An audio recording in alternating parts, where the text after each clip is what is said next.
guys, welcome back to the RC store, and my name's Ammo. In this video we're going to run the Rovan V5. Now for those of you that haven't seen the unboxing video and are interested in what actually comes with this vehicle and a full in-depth review, feel free to check our video, and that's the link's up in the top right corner as you speak. So what we're going to actually do with this is take it out for its first run. We'll do a quick running procedure. I'm not sure if you guys want to see that, and if you do, we will do a few clips of it, etc. But it can be rather boring. We just want to give you guys full raw content of how this thing runs. So we'll be hitting a field, and yeah, let's go and see what it's all about.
Guys, this thing's phenomenal. It grips so well, just like a buggy should. There is another video that we've done with a couple of other vehicles in our field, and by far this grips the best out of what we've tried out on our field so far. Right guys, that handles absolutely phenomenal. It handles absolutely exceptional. What it does need doing is the top end needs to be tuned a little, but we will do that. But this is the first run on this particular car. Let's enjoy this.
Don't know what's happened here.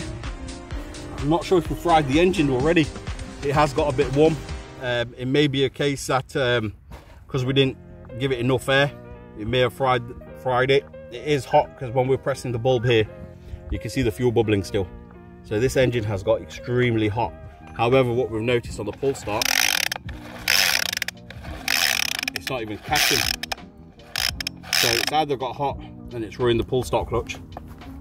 Alternatively, it may be a case that we've fried the rings, but this is something we're gonna have to wait and see. We'll let it cool down, see what happens. If not, we'll check it back out in the workshop. On the shell itself, the only physical air vents the shell has is on the sides. So I think what's worth doing is maybe cutting that vent out, or even better, cut the windscreen out, and that'll allow a lot more air to go in and travel out the back, so which gets rid of any hot air, so it disperses the heat basically. A few moments later. Guys, we let it cool down for a little while, and we've just had a look, and we've primed it up again. It's now holding fuel without bubbling, so I'm guessing it's just overheated. This, the clutch on the pull start has released itself. It should fire up.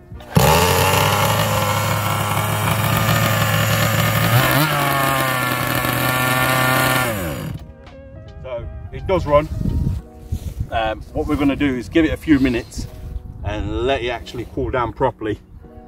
Once it's cooled down, we'll go back out again and keep bashing this thing. So now that it's cooled down, guys, what we're going to do is try and adjust the carb a little bit and see how we get on.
Right guys, I tuned the carb and I turned it out a little bit and it's extremely quick now. However, for some reason I'm getting interference. So as soon as I start it, the servo starts flapping about. As you can see, look, it's like that. But I just had a runaway. I managed to stop the car and press the emergency cutout. But yeah, it's got some strange interference. It's not doing it now, but see, I accelerated. Look, it's doing it there. Look.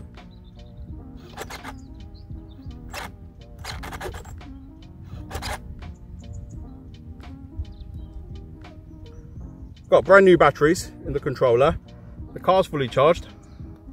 The only thing I can think of it may be is the radio gear. Obviously where we live out here, there's no signals interrupting anything. We are literally in the middle of nowhere. So yeah, put your comments below. Tell me what you guys think. What could it be? Unfortunately, I'm not going to risk it going out and continuing with that. We need to investigate this. I don't know what it is, but what's causing this interference, but it needs to be resolved. See you back at the workshop. Guys, that was the Rovan V5. Unfortunately, we did experience some problems, and just like any RC, it was its first run. It wasn't running lean, so for those that are thinking that it may be because it was running lean, it overheated, that weren't the reason. If anything, it was running a bit rich and it needed to be leaned off a little bit just to get some more power out of it. what we found the issue with this particular vehicle is there's no air coming in with the body shell. The only way air that's coming into this car is through these little 3 vents on each side. So moving forward with this particular car, what we're going to do is cut out the vent that's in the roof, and we'll probably cut the windscreen out, and that'll allow air to come in, circulate, and come out the back window, so all the hot air will get removed. You've got to remember there's a hot exhaust pipe here as well as the engine. So that was issue number 1. So we didn't knacker the engine, which is brilliant news for us. The second thing was the interference. Now, doing a lot of groundwork, it wasn't interference from anything else around the area itself. We've ran many RCs on our field and we've had no issues. Same radio gear, don't get me wrong, it's not the exact same radio gear out of this particular car, but the same brand radio gear, same receivers, and we've had no issues whatsoever. But this one had a mind of its own. We noticed every time you pull the trigger on the throttle, you'd get the servo bouncing backwards and forwards and wobbling. Now, that's got to be some negative static discharge, etc., from the clutch belt, from what I believe personally. So what I'm going to do is you can get basically some electronic gadgets that basically go in your receiver that reduce that, and that reduce the static discharges, etc. Or you can also get some that sit on your wiring for the servo, so that would help. So they're only like $10, about £8 in the UK. But we're probably going to get a couple of them, put them on first and see how it goes, and if that eradicates that problem, fantastic. If it doesn't, then we will swap out the radio gear and we'll put something else in. However, like I said, the windscreen and the roof vent are a must, and that's something we'll do straight away. In terms of handling, guys, you guys seen this, this gripped phenomenally. Now, bear in mind the grass on the field was quite long. We did cut it about a week ago. We had the tractor out, etc. Because it's just been raining here non-stop, and then with the heat, so it's weird. 1 minute it's raining, next minute it's hot. That grass has grown, so the grass was coming halfway up the car. However, this buggy handled it really well, and the terrain there is quite bumpy. No issues whatsoever, handled phenomenal. We've got no doubt about this car will be absolutely wicked on a short course, so we'll probably take it on a short course at some point as well. Just a little bit disappointed that we didn't get much more running time with this, because the plan was to give it a full tank of fuel around the field, and then maybe on the second tank we were going to start tuning it. What we found was when we started tuning it, we leaned it off a little bit on the top end, and that's when we found we got the interference, and we did get a runaway. We managed to save it, but like I said, that's something we're going to sort before the next video with this particular car. Guys, if you like our content, please feel free to like, share, and subscribe, and smash that notification button. We'll see you in the next one.